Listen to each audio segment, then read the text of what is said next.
not an animation change halfway through the fight to make it even better than it already was. Zanka vs. Jabber Part 2 is easily the best animated fight we've gotten in this franchise thus far. That in itself was incredible. The episode itself was amazing. Bundus, Zodal, his own ideals when it comes to the Sphere and Rudo, Jabber and Zanka, obviously. This entire fight, even though it was short, was incredible. The shading, the lighting, obviously the animation change, the facial expressions.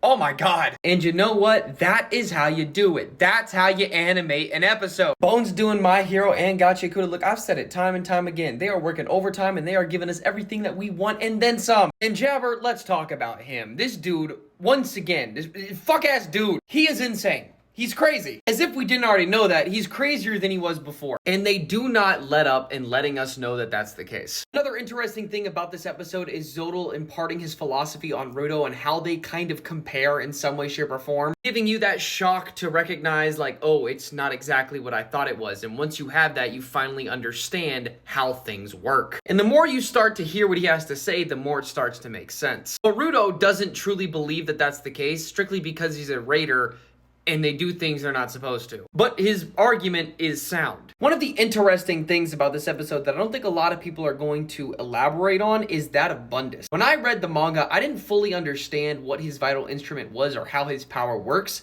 but as I'm seeing it in the anime, I'm starting to understand a little bit of how that whole thing plays out. Granted, I'm not 100% yet, but as episodes go on, I'll finally get it. I think the thing with Deer, Bro, and Bundus is that it's mainly just all dialogue. They barely fight until the very end. It's a bunch of exposition buildup until that point. And Bundus's vital instrument is just like very, very weird. It's not impossibly unexplainable, but it takes some thinking to understand. And even then, I'm still like not sure on it. But let's be real, the biggest highlight of this episode was Zanka and Jabber again.